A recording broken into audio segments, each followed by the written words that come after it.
there, welcome. Welcome to Shift Office Hours, our weekly show where we talk about marketing and other kind of things that are fun and interesting to marketers. My name is Cynthia Closkey, and I'm one of the partners at Shift Collaborative. And with me are Sarah Mayer, one of the other partner. Hello. And then we have a guest this week, Kelly Curry, who is Kelly, what is your whole title? Digital marketing manager at Shift. So as I say, we're here to talk every Friday at noon about things that are of interest to marketers, people who care about advertising, people who have to communicate to the world. And today, actually, we're going to spend a whole bunch of time talking about one particular topic, which is the ways that a business can generate inquiries and sales at the moment when a person is actually most interested in that. So what we're talking about is what we call paid per click advertising, PPC for short. And specifically, we're going to talk about one of the biggest platforms on which we do PPC advertising, which is Google Ads. You know, we know that Google's one of the biggest companies in the world, and the reason is because they make a lot of money this way. So that's why we have Kelly on hand. She is our specialist for this area. Good to be here. For being here. No problem.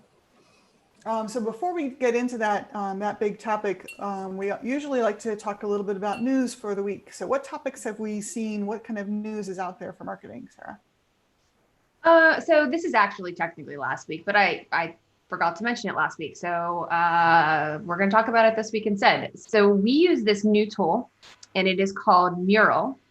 And they are essentially a platform that allows team collaboration. It's kind of like having a real-time whiteboard, and you can do a lot of different things with it.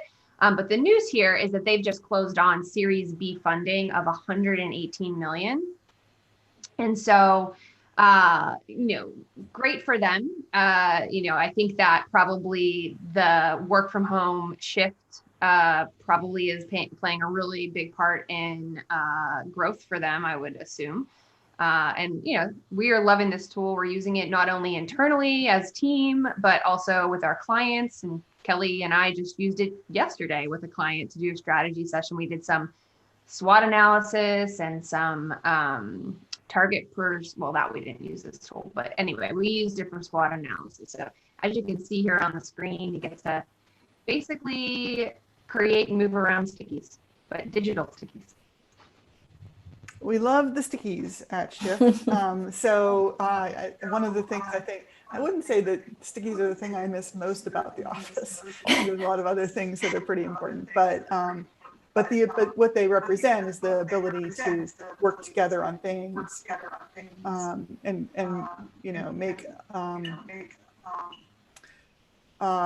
make things together to move around, to be dynamic with each other. And so the nice thing about Mural is that you can do that remotely live. You can see what people are doing, as you see here from this little demo-y thingamabob. It's really fast, I find, for clients to pick up. So was that your experience working with this with a client yesterday?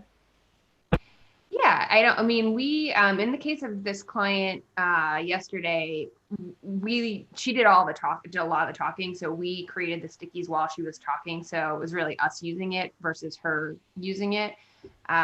So there wasn't much of a learning curve there for her. Yeah, but with the template that we were using, and Mural has a lot of great templates, it will be something that we can kind of save out, and she can kind of save as a scorecard to capture, what her strengths and weaknesses were, at that time in the history of her business. So It's very fun. And as you can see, it's more than just stickies. You can bring in other media as well.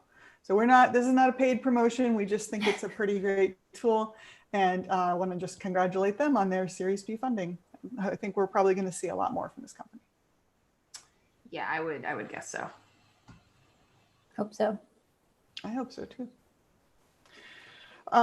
So then some other news. Facebook has, it feels like we talk about Facebook every week in some way. I think we might. They're in the news a lot. They're in the news. Sometimes notoriously. They're kind of hard to get around. But so they have announced that they, starting in late October, in the final weeks running up to the US election, not just president, the US election, they are going to limit political ads. So in other words, you'll be able to have political ads up until then. Kelly, what kind of thoughts do you have about this? I know that there were a lot of concerns last time, not to make this a political discussion, but about whether or not there were ads from different groups infiltrating, especially right before the election. I think people putting out political ads will push pretty hard, which makes sense. Before something like a Giving Tuesday, a nonprofit would also pay for a lot of advertising that time. So the timing makes sense, but I think not having that beforehand will be good. I'm hoping, because people will have, at least I will have already made my decision kind of before that point. So I'm hoping it eliminates any negative influences that last year's Facebook political advertising had. Yeah, just to clarify too, so it's no new ads can start during that time period. And so if, say, a candidate has already pre-planned all their ads and started it today and loaded everything in right up to the moment of the election, then they're good. And so I see. And it also is not just Facebook, it's, Instagram as well, which, as everyone probably knows, Facebook owns. So, the critics are saying this is just, it's going to backfire anyway, because a lot of these politicians have really large organic followings, and they can, put messaging out there and reach a lot of people that way. And again, if it's not a new ad, then it doesn't apply. So I don't know how effective it's going to be. Yeah, it may not make a big wave after all. Yeah. If I understood the 2016 election, and I don't claim that any of us really does fully, but part of what I understood about the challenges of advertising then, in particular on Facebook, is that because you can target things so really almost precisely based on people's interests and connections and a lot of demographic data about them, they targeted different ads to show to different people, as you'd expect. But part of it was not so much to win people over, but to discourage people or to create a feeling of futility about even voting, which again is kind of maybe a part of a larger voter suppression, trends and just general sort of mind screwingness that that a lot of different people and various actors seem to take. So maybe this is about that, as far as like throwing in last minute news, I'm thinking that their thinking is, new ads are going to be triggered on other things. And the idea is maybe to downplay some of the volatility. Do you think? Yeah. I mean, I think, based on the statement, that is the goal, is to just, it's really around the misinformation and really trying to detract from those types of campaigns.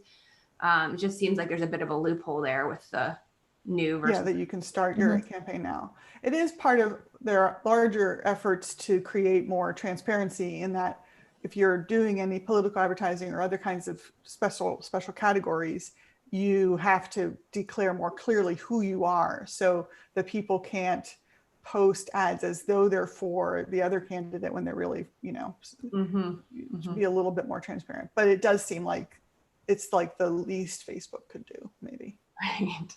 Bare minimum. Yeah. So we'll see. But yeah, they do find themselves in the news one way or another. The past, I don't know, it's probably been 2 months really. They're in the news a lot. Yeah, for sure. Another sort of big company in the news a lot is Uber. The past year, really, maybe in the past 2 years, had some leadership shuffling around and some lawsuits and some different things coming up there. But they were in the news this week because their new anti-racism campaign is being talked about. So essentially, the core message here that Uber is trying to get across to their user base is that if you tolerate racism, you should delete Uber. So it's a pretty strong message to be sending, and it's going out, in a lot of digital channels, but also so there's like social media and email and within the app itself. But also they took out billboards in 13 different cities across the country. So it's just interesting approach to, very publicly taking a stand. Yeah, I Sure. think, I mean, sorry, Cynthia. I was going to say, I know some companies have been wrestling with how to take action with some of this and show that they not only support it verbally or by liking a post, but wanting to take action in some way. And this is certainly using their clout to do so. Mm-hmm. Yeah. What were you going to say, Cynthia? I was just going to pull up the ad for or part of their website to kind of say, like you say, it's a pretty strong message, and they're showing it in a pretty strong way. So this is Their part of what they're saying, a larger platform for it, and it is pretty starkly stated with some very nice design in their branding. So yeah. I think one of the big things that consumers are really wanting to see when companies come out with these kinds of campaigns is, okay, that's great, but what internal policies and what else are you doing around whatever the issue is that they're publicly taking a stand on, kind of putting emphasis on making wide sweeping changes and not just saying a thing. mm-hmm. And so I think in this case, Uber is doing, they're sharing some of their commitments out to the anti-racism movement, which is, I think they're doing some more education of their drivers. They're donating, and I don't have my notes up because I'm looking at the website, but I think they're donating something like over the next 2 years, $10 million in to support specifically Black-owned businesses. Mm-hmm. I was thinking about it too in light of what some other companies are doing, and I'm one of them that I had seen was Penzeys spices. Did you guys hear anything about that? Mm-mm. That so which city would it have been in that there were protests, and Penzeys has two store locations, and Penzeys spices, of course, we have it here in Pittsburgh in the Strip District as well. So they were saying on social media or something that they don't, they were, condemning the police reaction to protests that were going on. And someone responded and said, well, if your store had been looted, you would maybe have handled this differently. And they said, well, actually, we don't think that we would have. People are more important than buildings or anything. And so then they reflected on that further and said, well, what if our store, what if we were looted? What if we loot our own store? And so they took all of the contents of one of their stores and donated it to food banks. And I thought it was a pretty powerful, not just statement, but action by a company to really try to, create some good and, put their literal money where their marketing mouth is, I guess. And I do like Penzeys myself anyway, but I saw this mentioned by a few people, and people were, it was on Penzeys email list that they explained what they were doing and how they had reacted to it. And I saw people on social media saying, oh, I guess it's time to order some salt, whatever it might be. I haven't been to that store in a while. It's an interesting story. Yeah. Yeah, I'm sure that spoke volumes in terms of that people over profit message is something I know some companies will say that they base themselves on, but it's cool to see some action there. Mm-hmm. Absolutely. Yep, for sure. And then I'm seeing something else here in our notes about NPR. Who's that? Well, I just, I don't know. I follow NPR's Tiny Desk Concerts on Instagram, and they're like my favorite things. They're just these bite-sized little, clips of artists, but they've been now doing the home version of it as opposed to in the tiny desk studio, which is where they're normally set. And I just think they're like kind of delightful. That is really cool. The one that I remember noticing the most was, or I saw really circulating a lot on social media, was the Nora Jones one. People seemed particularly to appreciate that one, but there certainly seem to be a lot of them, and it's kind of fun to see all these different locations that they're doing them in. Yeah, and different artists too, you know, no matter. I find out about new artists through this a lot. It's one of the ways I kind of try to maintain new knowledge of new folks. But and you see people that you recognize too. Billie Eilish, for example. You might recognize Billie. I don't know. These with the private, like somebody decided, oh shoot, I wish my child hadn't come running in. Changed my mind. It's like the deleted post on Twitter or wherever. Right. Or search engine results in analytics where it says not reporting. Yeah, well, that's most of it. Like That's a topic for another day. That's right. Table that. Yeah. Right. So as we say, we're here every week, and we talk about news and things. If you in the audience are seeing anything of interesting or have any cool things that you want to highlight, we'd love to know what those are too. So here in the channel, you can just share them in the chat, and we can bring it up on the spot, or always feel free to send an email to us. You can send it to officehours@shiftcollaborative.com. And that comes into our Slack, and we chat about it there and bring it up here. And we also talk about other customer questions and things that come up. So we'd love to be able to explore things and address questions, or just give advice if it's something we can talk about. Yeah. And so what are we going to talk about today? Today, we are going to talk about search ads, specifically Google search ads. And I think that this is a particularly important topic right now as businesses, at least, we're seeing a lot of our clients focusing right now on either improving their websites because, more of their customers are having to purchase things online, or at least, do the majority of their interactions with a company online. So I think that in general, even beyond our customer base, people are trying to get their websites up to snuff because that's just the behavior right now of consumers is so much online. Now, that's a shift that's been happening for some time, but I think right now it's even more prevalent. So we thought it would be good to dig into at least one aspect of search engine marketing. And so I think, unless you have, scrolled yourself away and don't have any internet connection and, have been living under a literal rock, you've probably experienced interaction or interacting with a search engine ad in Google. So they're just there, right? And so we're going to chat a little bit with Kelly here.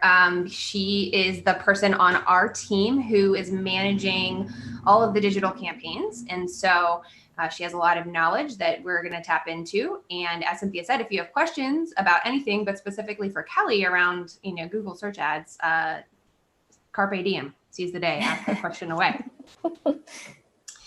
Okay, so tell us, Kelly, a little bit about how long Google search ads have been around.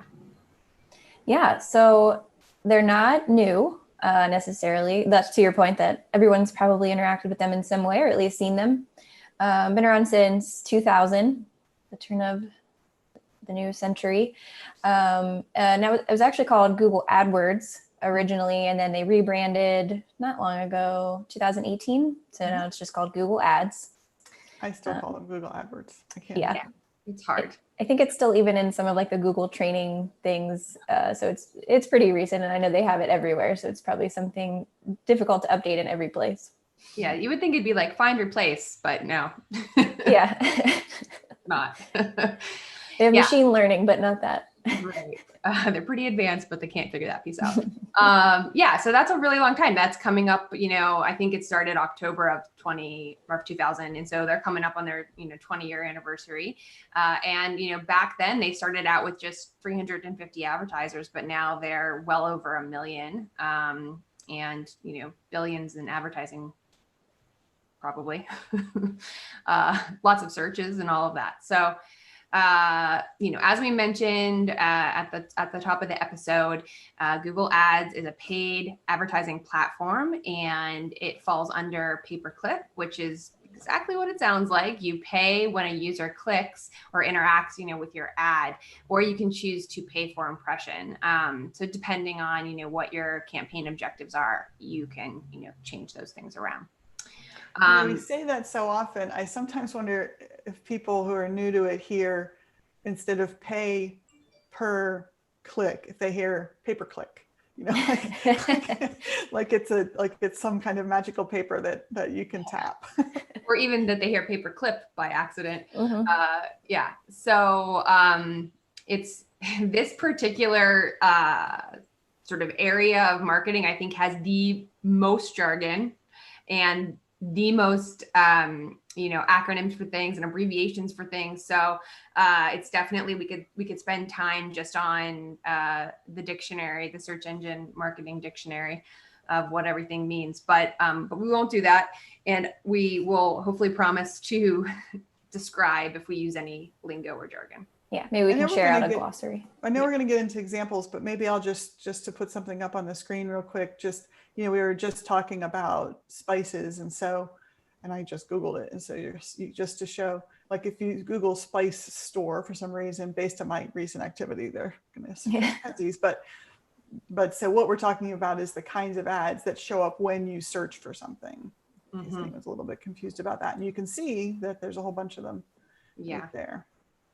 Yeah, I think the thing, how we experience the search engine results page today is very different from, 20 years ago. The ads back then used to be on the right side of the search engine. I mean, the search engine results page looked completely different, but the ads were on the right side, and now they're either on the top or on the bottom, and then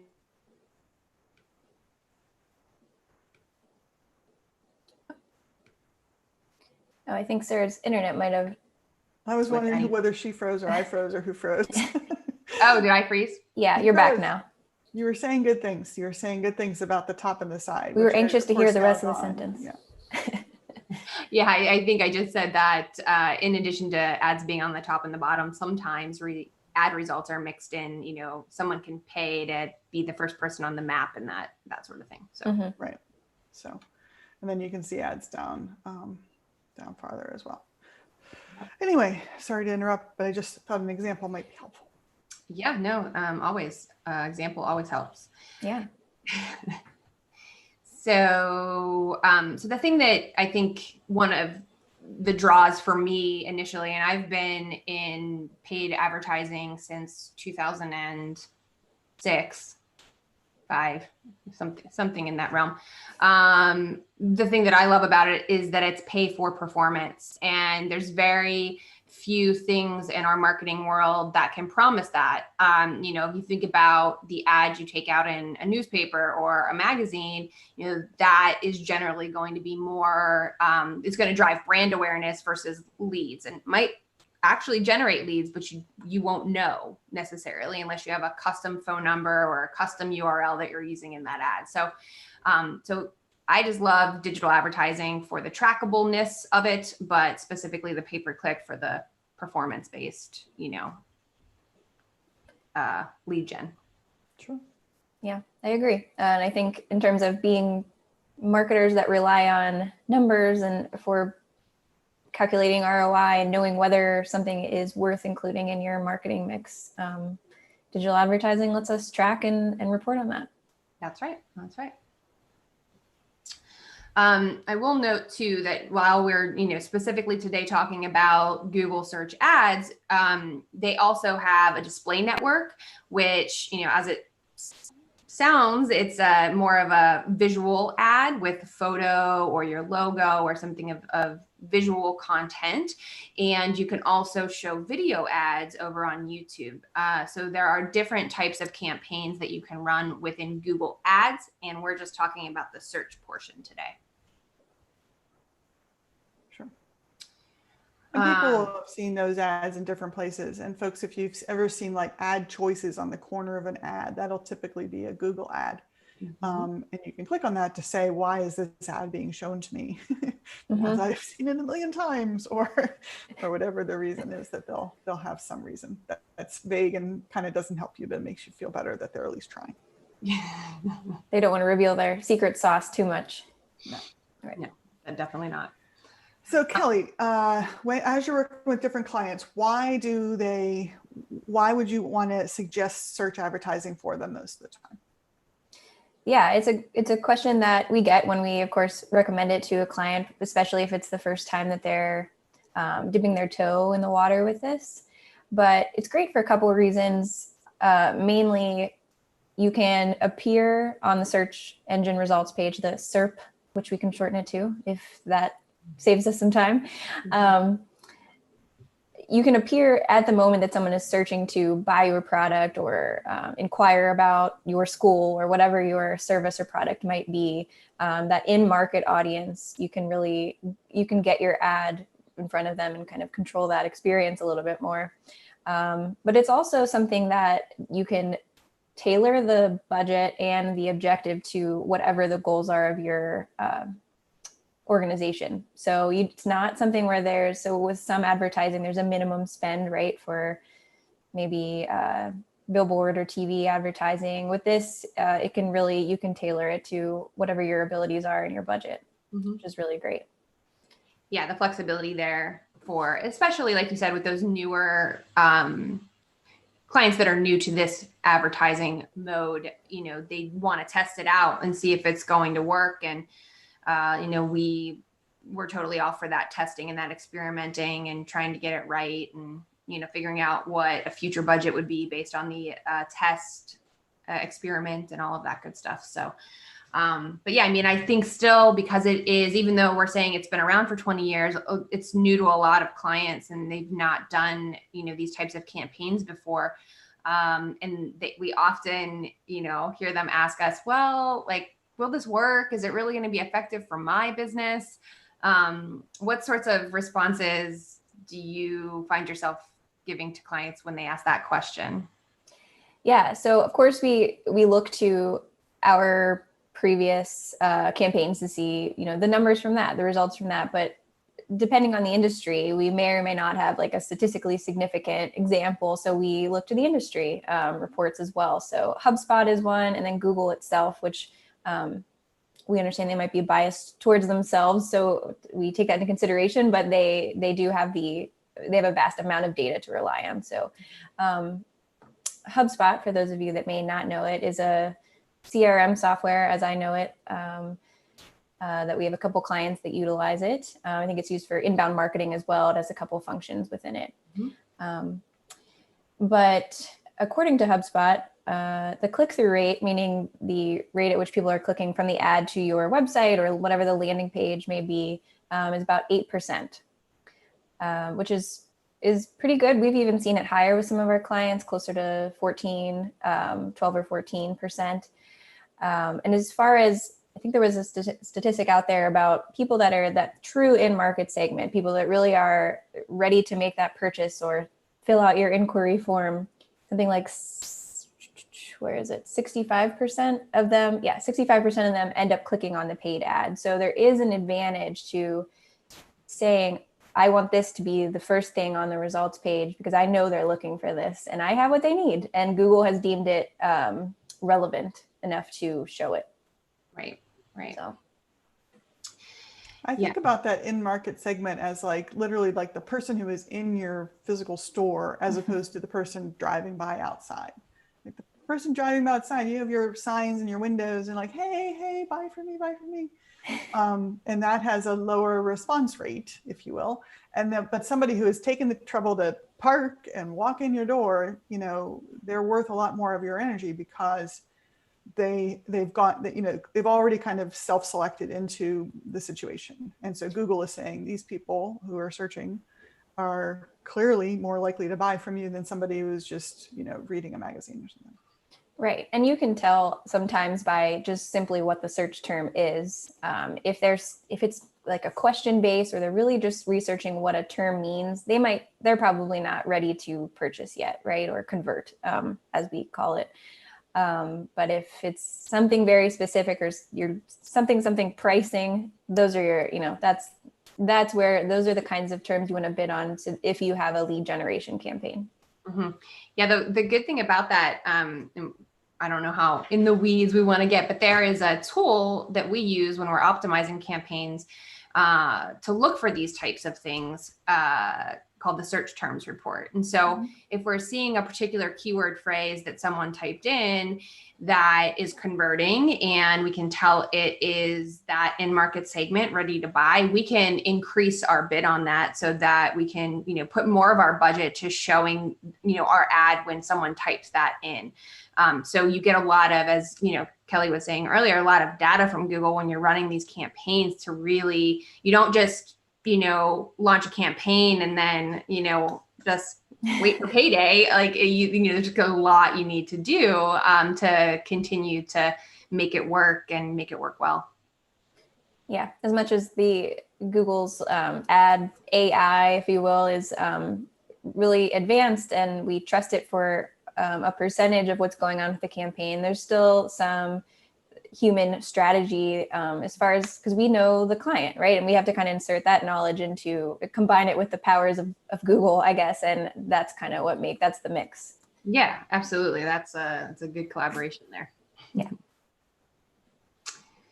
Are there any other stats that are helpful in convincing clients that they should put an ad in Google? Yes, there's an overwhelming number of stats, but there's a few that we kind of go to from time to time that really get us to continue to recommend this as a strategy. One of them is around YouTube advertising, which Sarah, you mentioned earlier, is something you can do through Google. 43% of customers buy something they've seen on a YouTube ad. So I know we're not necessarily talking about video advertising today, but in terms of advertising that is available, digital advertising that's available through Google, this is a really influential one. And while video is, that kind of thing is normally for awareness generation, we can see through this very stat that it does help with sales as well. Yeah, for sure. Cynthia, have you ever purchased anything from a YouTube ad? I have definitely, the one that comes first to mind, and I'm sorry that it does, is that the poof spray away, the one with the fancy British lady on the toilet. Is it Poopery? Yeah, she has made a fortune with that, and I think it's largely because the ads were so funny. Yeah, humor sells. Yeah, it seemed that she got the internet, like she understood internet humor, or whoever created it, and really played into that with that video. The thing, though, that I think I'm most susceptible to is food oriented things. And again, food just kind of comes across really well on video. Yeah. If they had smell-o-vision, I'm sure it'd be even better. Yeah. For sure. What about you? You guys, can you think of anything that really was particularly memorable in a video ad? Yes, I'm trying to remember if it was on YouTube or not, but regardless, it was a video ad. It may have been on Instagram, but it was for I get a lot of advertising for reusable products. I must have bought something eco-friendly once or twice, and now I live in this eco-friendly advertising universe on my feed. It was for a reusable face wash utensil, and I bought it the first time I saw it. So it worked on me, and I'm a marketer, so. I know, I'm always I buy something from an ad, any kind of ad, I'm like, they got me. I know. I'm in the club and they got me. I think the people who think they're not susceptible to advertising are actually maybe undermining themselves, that they're more susceptible, because everybody is, from research we know. Mhm. So if you think that you're not, you actually think that you maybe your barriers are actually artificially reduced. We got a message from our production booth asking whether we would try to sell potpourri on Smell-O-Vision. And of course, the answer is only if you're John Waters. I don't know if you guys know, but he made a whole movie where there was a scratch and sniff card that you got when you went to the movie. And the movie had nice smelling things and dog poop. I mean, it had quite an array. And I got to see, they had like a re-release of it in the 80s when I was in college. And I got to go to it. So I think John Waters would want to sell potpourri on Sounds like it. Sounds like scratch and sniff card somehow. John Waters. Anyway, neither here nor there. We are here to talk about Google. You know, we go off on tangents. That's okay. We sure do. I think the other thing that we look at ourselves when we're, you know, even strategizing what to put into a marketing plan for a client is where competitors are putting their ad placements. So I think that if, you know, you have a close competitor that is advertising in Google search, it could be, you know, another sort of reason amongst all the reasons to throw your hat in the ring. Okay, so we've been talking about reasons for doing it, but so that's fine. But how do you actually do this? How does it work? Tell us, Kelly. Well, that's a great question. And we have some behind the scenes visuals that Cynthia will pull up throughout here, but this is not one of them. This is really more just like a helpful graphic that the internet provided us. I believe our friends at WordStream created this. Just to cite the source there, but this is an overview about how to organize a campaign in Google. So you have your Google Ads account, and then you'll set up one or more campaigns, and you want to select one objective for each campaign. So let's say it's lead generation for your new product. And then within it, after you do lots and lots of keyword research about what are people searching and what the volume is for each of those terms and which ones are most relevant to your product, your business, your goals, and group them together, you have ad groups, which are groups of keywords. As you see underneath, there's keyword, keyword, keyword, keyword under each of those ad groups. And then of course you create these search ads within Google, weaving in those keywords that you researched because you want to make sure that Google deems your ad relevant when someone searches something that includes these keywords that you've included in your plan. Mm-hmm. Yeah, and you know, at each of these steps of, you know, creating your account and putting your first campaign in, there are just a ton of decisions to make and settings to factor in. And, you know, do you want to have you know, a certain time range that you want your ads to show in? Do you want to start and end date? You put in your budget, you put in all of these details. So this is like a really simplified graphic just to kind of showcase that there's still like a lot of detail and strategy behind every one of these things. Right. And in the spirit of like no dumb questions, like there's no rule that you have to have 2 ad groups in a campaign or 2 ads in an ad group, right? No, No, you get more. Is there an optimal number? Well, that depends. It depends on budget. It depends on your product or your service. You know, if you are a shoe store, you might have an ad group for each kind of shoe category. You know, athletic shoes, dress shoes, kids shoes, men's shoes, sale shoes. You know, you have all of these different categories, and that is, you know, what you would put at the ad group level. So each of them would have their own ad group, and then the keywords would correspond to the theme of that ad group. Because as Kelly said, Google wants to see that the keywords that you're bidding on are in your ad and on your landing page, so that they can make sure that they're putting the right ad in front of the right person. Right, exactly. And because Google's MO is a good user experience, a customized, as personalized as possible. which sometimes is great. And sometimes, if you know kind of how it all happens, they know, a lot about your internet and search behavior. And so it often is very tailored, as you saw from Cynthia's early example of your recent activity for Penzeys. But yeah, Sarah's point about budget is key, and a key element to answering that question you asked, Cynthia, which is, depending on how competitive some of these keywords are, can determine how many ad groups you can afford to have based on your daily budget. And that just all depends on how much you're able to spend on marketing. Mm-hmm. So this bidding thing, I assume it's not like you're sitting in a room holding up a little placard with your number on it, like in an auction, like in a movie. So how does Google ad bidding work? Yeah, so this is going into the auction, which you're right, sounds that imagery comes to mind right away of everyone flipping up their little paddles. But it's based on more than just how much money you have to dish out, right?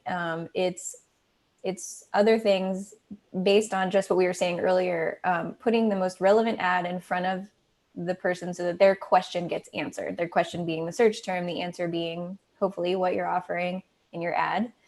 And so before I get into that, the auction is based off of, so if you are bidding on the search term dog food and your competitor is also bidding on the word dog food, and someone searches best dog food brand for Labradors in my dog example, those two competitors, but of course we know there's many competitors and it depends on the keyword, will kind of go head to head. And then Google needs another factor to go off of to differentiate who's going to show first or at all, maybe on the search engine results page. And one of the things that they look at is quality score. And we spend a lot of time monitoring quality scores, I can say, on a weekly basis. Right, Sarah? Yeah, we sure do. We look at it ad nauseum. And it's a great term, but you may wonder, what does that mean, Kelly? And so we are always learning more about what goes into this, because there's a little bit of secret sauce involved in this on Google's end. But we do know that landing page experience, whether someone clicks through the ad, gets to your site, and then if they bounce immediately, they probably didn't get what they were looking for. It signal, if that happens over and over again, that signals to Google, okay, this may not be as relevant as we thought. So your quality score will go down. Things like that. Yeah, for sure. It really, the quality score, I think of it as just relevancy score. It is all about how relevant all of the different pieces along the journey are relevant to that person's search query. Other things that factor into it are other things having to do with the landing page, like page speed and content, but also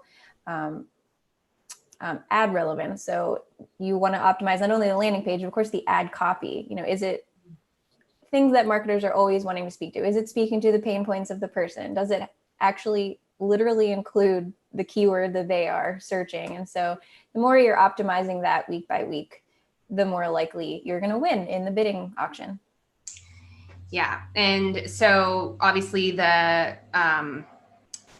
different types of, the ad is really the first, sort of interaction or impression that an actual human's going to have. And so we put a lot into the ads, and there are lots of different types of ads and different things that Google has introduced really over the last 2 years to make changes to, really this relevancy piece that we keep talking about. So tell us a little bit about the types of ads that you'll see in a search campaign.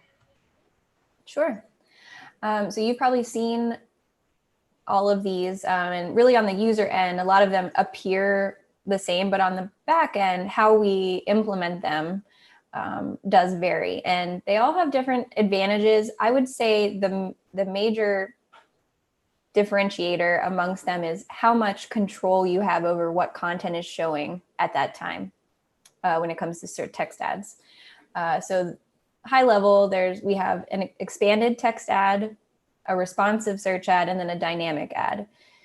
with the dynamic ad being the one with probably the most control in Google's hands. And that's not a bad thing. Like I said, they know a lot about user internet behavior, and they can optimize it based off that. But I also understand the other side of that, whereas, we want to be able to not just control, but also test and see, does this messaging work really well and resonate with whoever your target audience is. So this example is searching best VPN. And so in terms of the contents of a text ad here, the blue or purple, like linkable copy at the top, that's our headline. And you can see that that's an ad. Google's transparent about that. So that's our headline there. And beneath it is the description. And we'll talk in a little bit about some of the other elements you can have here. You can see it under where it says in the second example, the second ad, where it says best VPN for Android. Those links underneath, site links like that, sometimes will draw people in and get them to the more specific area that they want to go. I think the thing that is important to note here is that these ads that say ad next to them are structured the same way that the organic results are. They have the same sort of elements or components to them. So they do look, they kind of blend in, even though they are segmented out a little bit. And Google has done a lot of work around that over the years to really try to make the ads and the organic results appear to be very similar. Right. It's a little bit tricky. I mean, when I say they're being transparent about being an ad, it's really just the only differentiator, I guess, is that bolded word ad. Right. So I guess it might help to show you an example on the back end, sort of fun for those of you maybe who haven't spent time in Google Ads, as far as what a responsive search ad looks like. And I'll explain to you a little bit about what that is while Cynthia's pulling it up. Which link do you want me to pull up, though? It's the responsive search ad, the third bullet here. Got it. Okay. So like I said, there's the search ad that you have the most control over, and you are indicating to Google, this is the text I want to be the headline. This is the text that I want to be the description, et cetera, et cetera. But what's cool is Google also offers this responsive search ad option, which really does some testing for you, right? And then optimizes pretty automatically from those tests. So what you're seeing here that Cynthia's displaying is on the left here is a number of headlines, and you can do up to 15, I believe it is.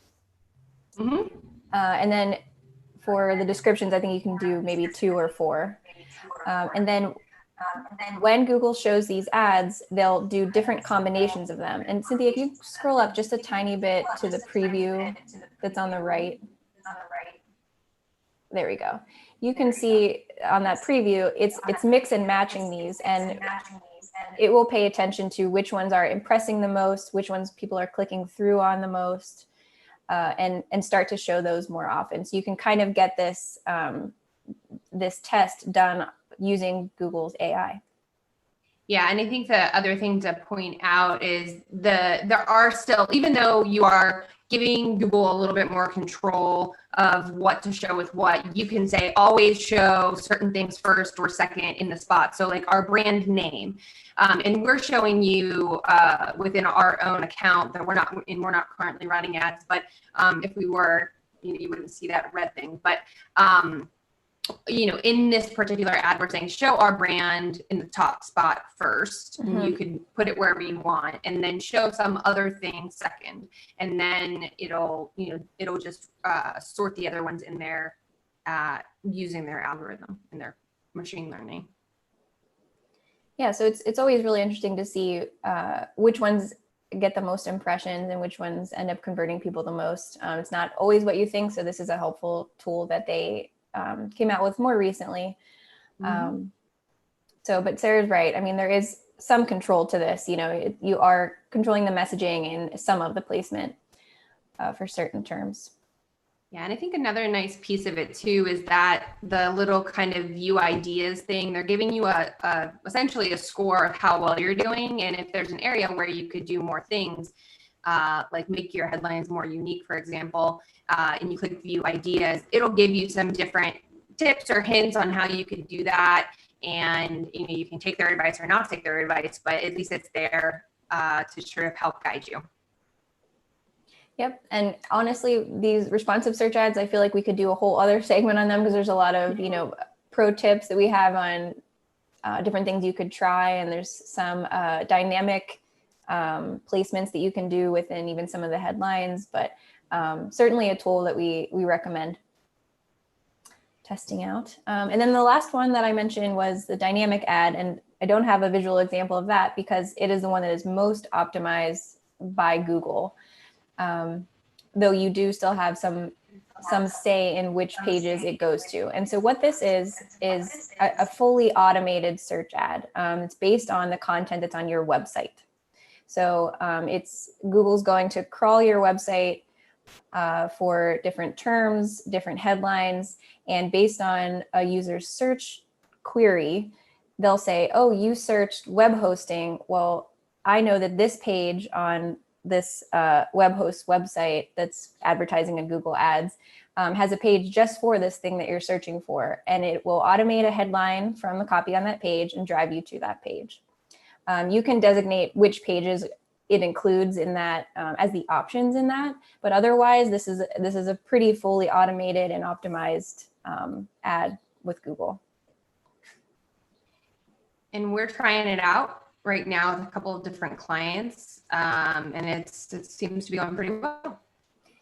Yeah. To echo that, I mean, we know so far we've been doing it for I would say 3 months with this one client in particular, and the click-through rate is much higher, and the cost per conversion is much lower when it comes to this ad group. So it helps to have both one that you're kind of optimizing each week, and then this one running at the same time to kind of fill in any searches that you're not hitting with the other, perhaps.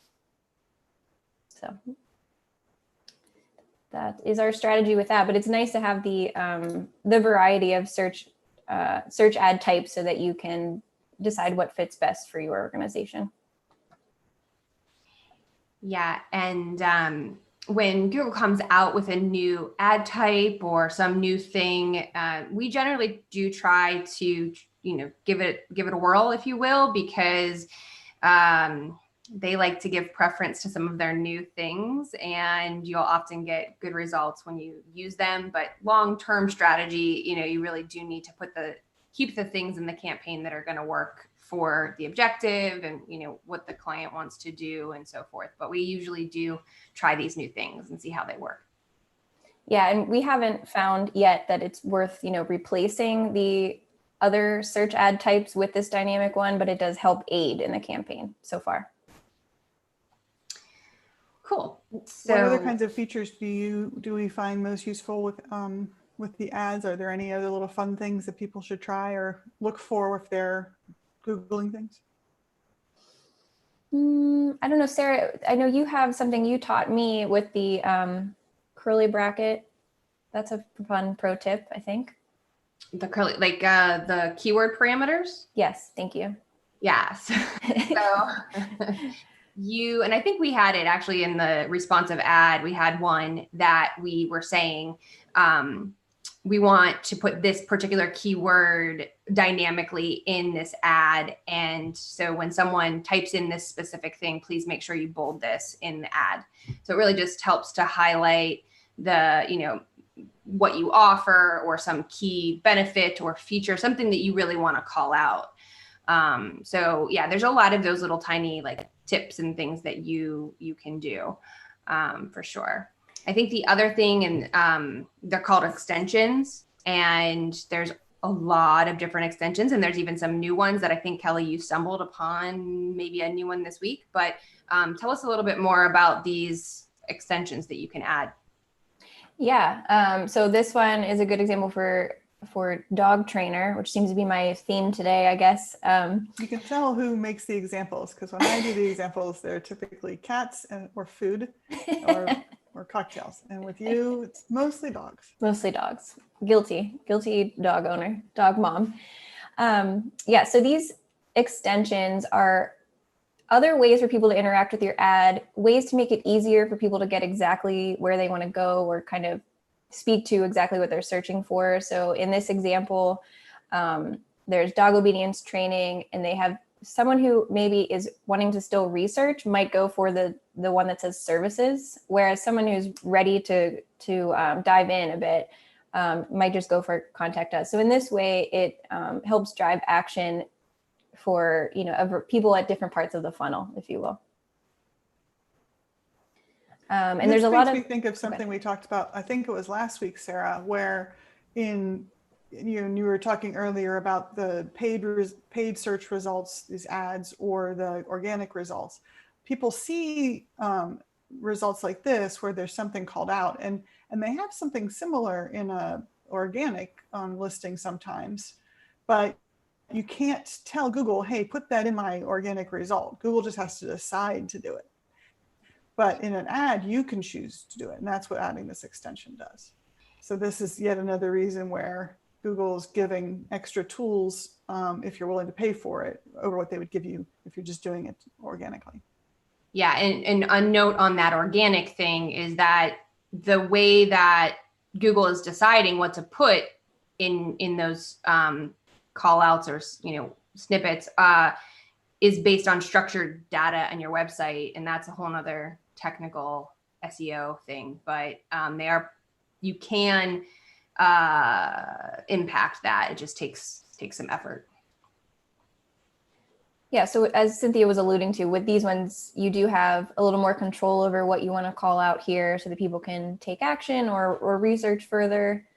There's a ton of different kinds of extensions available. I think there's up to 10 that you can add. Call extensions. I know for certain services, people want to maybe talk over the phone. Maybe it's a more involved decision-making process and they want to, I don't know. I mean, there may even be something to certain age groups that would rather talk on the phone than others. I know a lot of people in my generation don't love to talk over the phone. So having an online interaction opportunity is key as well.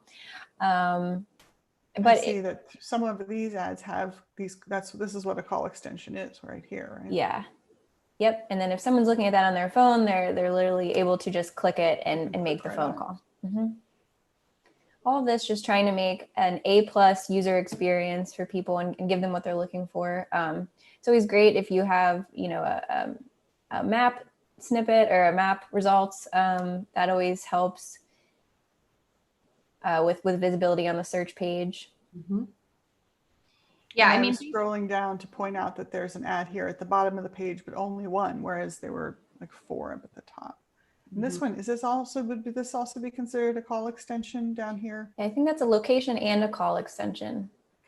Mm-hmm. Yeah.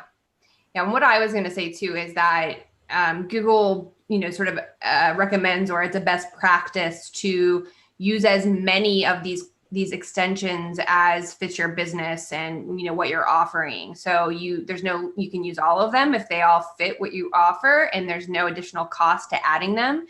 When someone interacts with them, if they click on one of your different extensions, no matter which one, it'll be charged in the same way as if they clicked on your regular ad.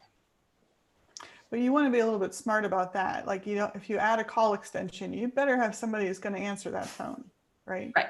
Yeah, no, absolutely. Any of these extensions, you should only add them if they fit, you know, the experience, the user experience, what you offer, what you're able to, you know, do. If you don't have anybody answering the phones at a certain time of day, then you can turn the call extension off at that time, for example. Yeah, you can actually, I think, put a schedule in ahead of time, similar as you would for, you know, marking when you're available in office hours, you know, saying, you know, I'm only available to take phone calls from 1 p.m. to 4 p.m. throughout the day. Only show this snippet at this time. Mm-hmm. Yeah. So there's so much to know. So much. What was that new thing that you found around, like a countdown? Oh, yes. So that was, you won't be able to see it here. It's more on the back end, but it's pretty cool for anyone who has like an event coming up, or maybe they want, offer, just a timed promo. Yeah. That's going to expire at some point. Or I'm even thinking like a Giving Tuesday thing, you know, for nonprofits. And that's one of those dynamic headlines that we were talking about earlier, what I very professionally called the curly bracket pro tip, which you do use a curly bracket for it. But however, there's some dynamic fields you can pull in, and Google seems to like add to this from time to time. And the other day I looked and there was one for, you could pull in like the state or the county of the person who's searching. And one of the third options was a countdown. And I thought, well, that would be really perfect for people, maybe trying to get people to sign up for their camp, hoping that camp has a normal year next year, that kind of thing. But I think that's something that can be really useful depending on what an organization is advertising for. Yep. Oh, there you go. So here's a little bit about it. You can do either a countdown counting down to a set time or a global time ending in 4 hours. So I hate that kind of thing, by the way, but sale ends in 32 minutes is fairly compelling, I have to say. Mm-hmm. What if they have a little example picture here for us? So yeah, adding that sense of urgency goes a long way. Mm-hmm. Yeah, definitely. They don't often put screenshots in their help. Here's one though I found. Yeah, no, I know they do. I found that one too, but it's rare. It's rare. Oh well. But you're right. Yeah, it's old too. It's an outdated one. Actually, the ad I think that's like the that. thing, because they're constantly adding new stuff, and we've seen this when we've all done our various studying for their certification tests, and certification, Google certification renewals, that like the examples of that, they won't have everything up to date sometimes, it feels like, for the prep materials. So slow down, Google. But I do think I think that's the reason they don't have a ton of screenshots. Let us keep up with you. Let us learn. Yeah. Well, that's just one of the benefits of hiring Shift, actually. We'll do all the learning and we'll share it back with you and our client and make sure that you get a good return on your investment. So, or just come to office hours and we'll just tell you what you need to know. You can do that too. And I think that's a good note to end on. So we're here again. This is Shift Office Hours. We're here every Friday from noon to 1, or pretty much every Friday, unless there's a holiday. But thank goodness the holiday this weekend's on Monday, so we could be here with you. And so we're use this time to answer questions, just talk about marketing and things that we think people are interested in. We'd love to know what you're interested in. Send us an email at officehours@shiftcollaborative.com, or chat us up on Twitter, Facebook, visit our website, shiftcollaborative.com. Let us know what you're thinking. Any feedback on what we're talking about today, put in the comments below. And we will see you next Friday.